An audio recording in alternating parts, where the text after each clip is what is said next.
Cantor lost his primary race to Dave Bratt, the accusation was, the rap was that he'd become too cozy in D.C. He'd established too many inside the Beltway relationships, become comfortable in that scenario. Well, it looks like those same exact relationships could end up cashing in for him now, or paying off if you don't mind. Rumors are swirling that the outgoing Virginia representative is setting his sights on a new career in lobbying and a potential, get this, 7-figure salary. Now, Cantor could be joining the ranks of many former congressmen who have pulled in multi-million-dollar yearly earnings as lobbyists in their post-after D.C. careers. In fact, look at this. Those who've left office after the 112th Congress, look what this looks like. Just take a look at that. 65% of them are working for either lobbying clients or firms. But Eric Cantor, see, he's not the only recent unemployed government official on the market. Former White House Press Secretary Jay Carney is also looking for a new gig in the private sector and is allegedly being considered for head PR positions at both Uber and Apple. Now, it seems that a profitable post-government career is the standard, even for politicians whose time in office may not have been what we call stellar. Now, joining me to discuss life after D.C. is our own S.E. Cupp. S.E., let's take these guys one at a time. Let's start with Cantor, who Mark Leibovich, he's the author of This Town, says Cantor is like a 7-tool prospect in baseball. He's got it all. He can go anywhere from New York, high finance, to D.C., the lobbying firms. This man's going to make millions upon millions. Now, I will tell you, and I don't think you disagree, this is it. This is the illustration, the example of the problem of a big government intertwined with business. But to me, and this is where you and I disagree, I think it also, in the end, supports my argument for term limits, the accumulation of power, the hanging out in D.C. for too long. Get these guys in and out.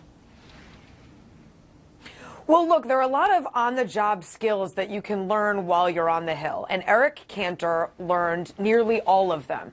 One of the biggest is how to grease the wheels, for big, profitable private sector businesses who all need legislative affairs guys, government affairs guys, to help figure out how to hedge against all of the regulations coming out of Washington and make their businesses run smoothly. Eric Cantor did a great job, and I'm certainly not going to fault Eric Cantor for turning those marketable skills into a high-paying position.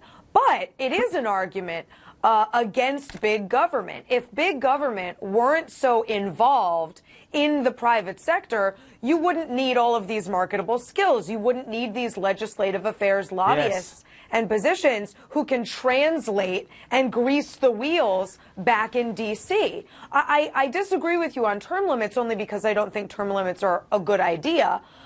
Because I think you end up throwing the baby out with the bathwater and throwing out some pretty good candidates, some pretty good politicians who might be doing a good job that are then just arbitrarily hoisted out of D.C. because they've run to the end. I would argue that the existence of bad politicians has outweighed good politicians, and I give you the last 100 years of American government growth. Yeah, look, the existence of this market is what makes my skin crawl. It's not. I'm not going to indict Eric Cantor personally either. It's the existence of the market, his ability to go get a job that pays like this, because there are companies that will pay because they need to for you to go schmooze with D.C. I don't know. Making these guys, depriving them of long-term relationships and power accumulation seems the answer to me. Not a perfect answer, but the best we have available to us. Well, look, if you're Uber or you're Apple, then you've got a lot of legislative issues coming up the pipeline that are going to interfere with your ability to do business. That's not Eric Cantor's fault, and it's not Uber's fault. That's government's fault. And if there weren't such a market for people like Eric Cantor, minority leader, then you wouldn't need these high-paying positions. And again, I think that's a real indictment against big government intervention in business. Yeah, and big business, by the way, and big business, who cozies up to government. Real quickly, let's do Jay Carney as well.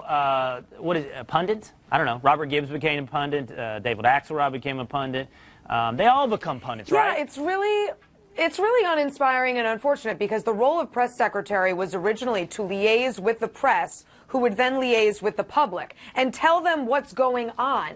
It became, over time, it morphed into a public relations job where instead of being a conduit from the president to the press and to the public, it was a gatekeeper. Now the press secretary essentially keeps the public and the press from the president and everything that's going on. So naturally, the job post-press secretary is going to be in public relations or is going to be in punditry. It's sad that the job has changed so much. Well, it doesn't say much for us either as pundits. If the No, qualification is whether or not you can carry someone else's water well for a couple of years, that doesn't say much for us, right? All right, Essie, thanks as always. Yeah, California.